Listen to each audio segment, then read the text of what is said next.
Okay, so you gathered all your materials. You've got your worm bin. It can be any kind of worm bin.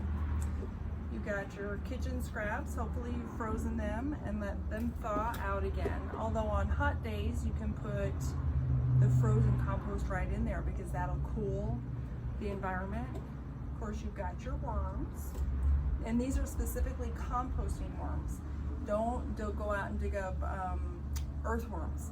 Earthworms go up and down several feet, even like way deep into the earth. And for them to be in a tiny little, what is this, 6-inch environment, it may get up to a couple feet by the time I stack. That's just torture for an earthworm.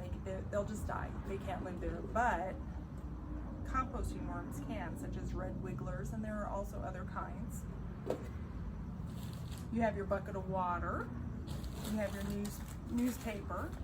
And so now we're ready to assemble everything, and it's quite easy once you have gathered your materials. So all we're going to do is take a section, rip it, feather it in there so it doesn't get glumpy. Just let it kind of separate the things, shove it down in there. And I've already done a bunch of tearing, so I think I probably have 3 or 4 days worth of newspaper in there. So the next thing I have to do, I have this liner in here so that the worms don't fall through. It's just like a cloth liner that came with the worm bin because it's all perforated in there. And so I've got my liner. I don't want them to fall through the bottom, although inevitably some will get down into the water catchment reservoir underneath. But that's okay. I just put them back into the worm bin whenever I find them down there. And then look at all this nice wet drippy newspaper. So I just put it in there. Put it in there, and I'm going to put this newspaper, I'm probably going to put it like a third of the way deep into this bucket.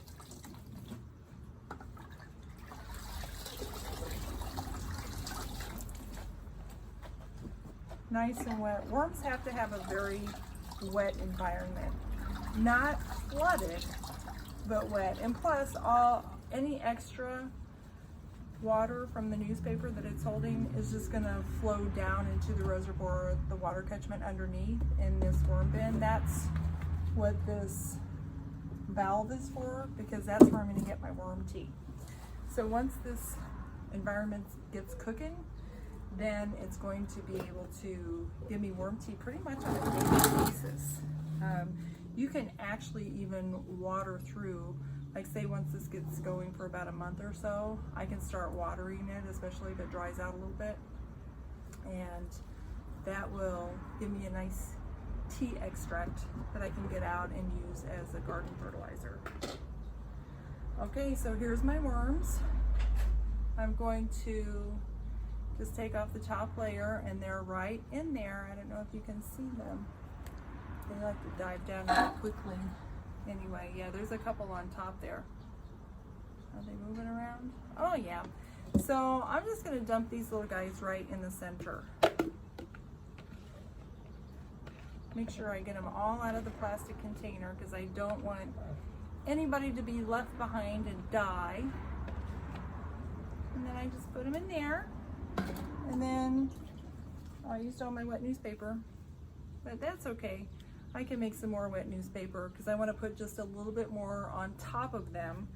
But then what I do, I've got my compost, and I'm just going to put the compost. This might be a little too much for them, so I think what I'm going to do is just put half of this container in there, and then I want to keep all the compost completely covered with paper so that it doesn't attract things. You have to think of your paper as your carbon sponge. So what happens is it absorbs all the smells, it absorbs the extra water, and it just helps create the balanced environment within your worm bin. So if anything ever goes wrong with your worm bin, if it's too wet or if it starts smelling, first thing you do is add more paper. And if it's too wet, you wouldn't soak it first. You would just put it in there, put the lid on, and then it creates a sort of a little bit of a water cycle in there, so it'll, you know, evaporate up to the lid and then it'll fall back down, so that paper will get nice and wet. So this is how you assemble your worm bin, and I'll have more follow-up videos about how you can take really good care of your worm bin.